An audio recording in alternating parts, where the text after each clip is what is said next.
Use positive influence to generate and achieve shared goals at work. Questions that would be answered. Why is it important to be influential at work? How can influence help you achieve your goals at work or in your business?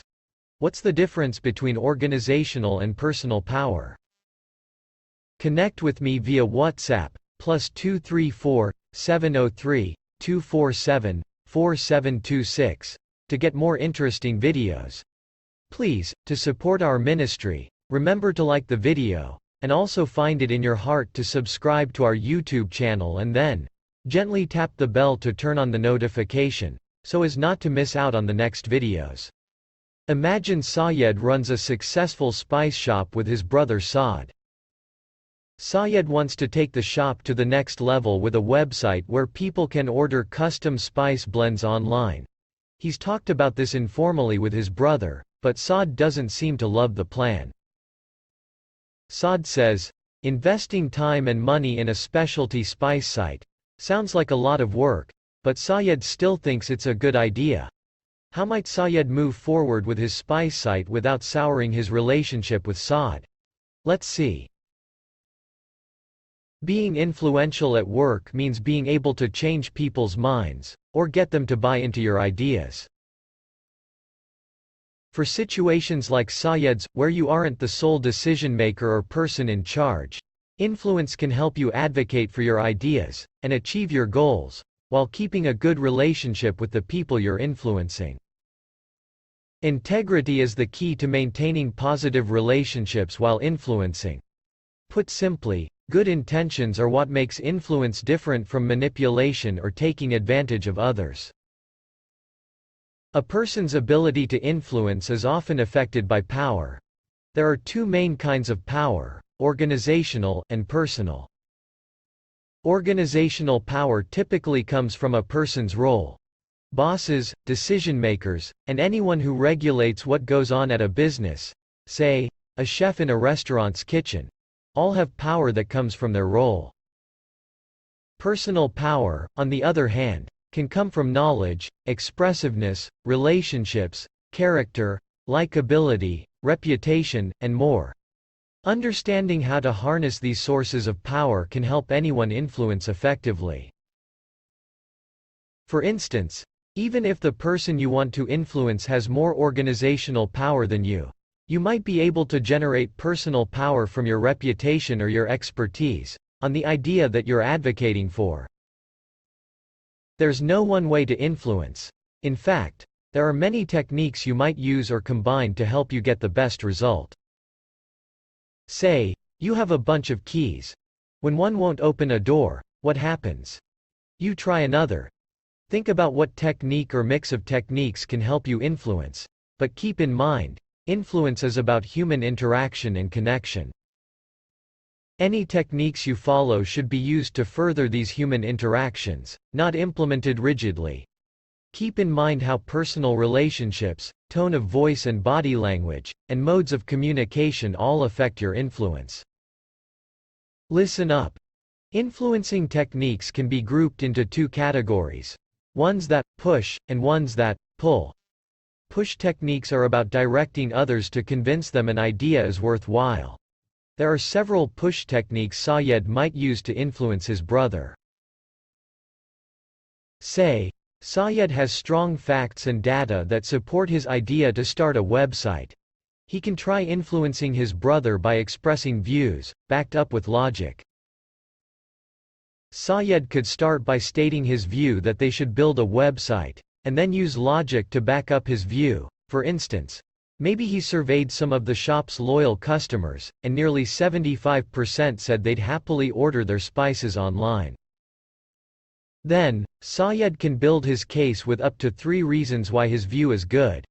When backing up with logic, try to avoid any weaker reasons that could be used to attack your argument, and make things easy to follow with words like first and next.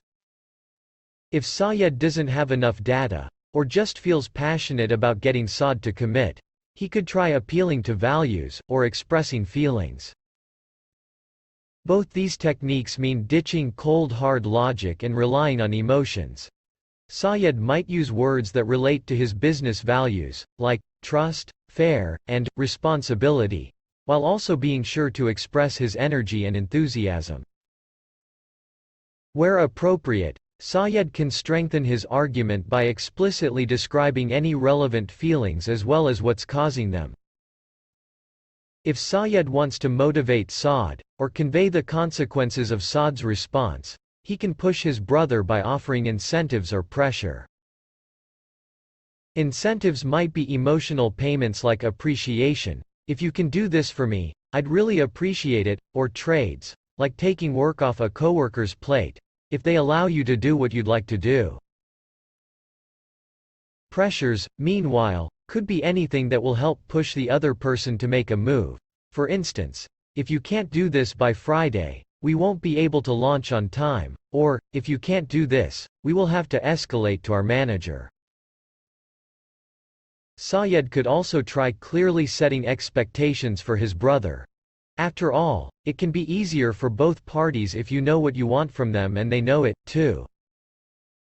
As Sayed clearly and concisely conveys what he wants, he should also acknowledge his brother's needs and expectations, which can help demonstrate that Sayed's ask is genuine, and not meant to be aggressive. Part of setting expectations is adjusting the strength of your demand to match the task you're trying to complete, and the person you're trying to influence.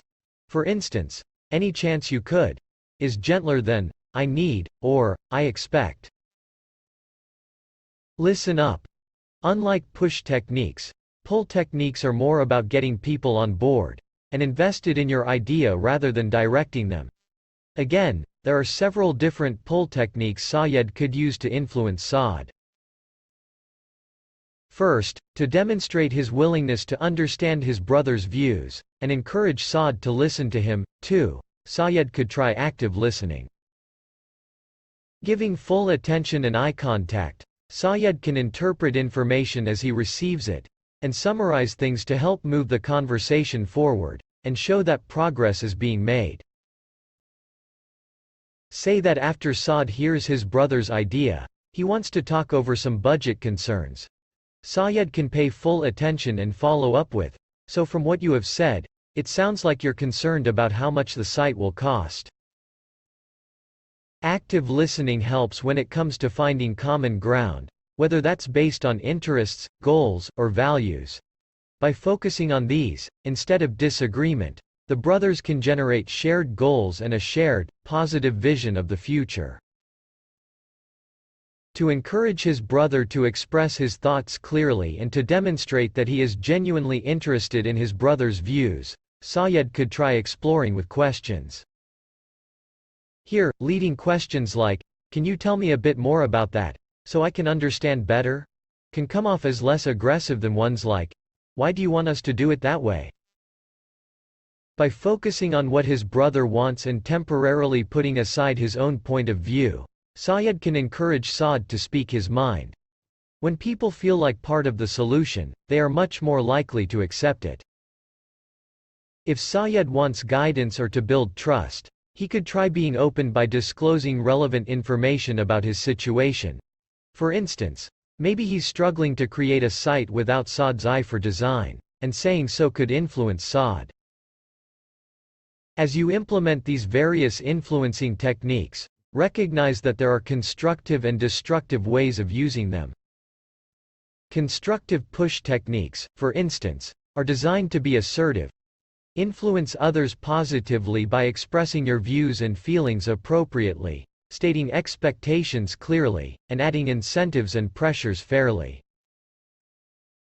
Destructive pushes, on the other hand, are aggressive. Be careful not to attack the other person, put them down, or show a lack of regard for their opinions and needs.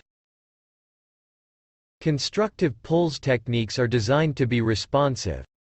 Influence the other person by listening to them, exploring their points of view, finding and building on common ground, and practicing openness with them.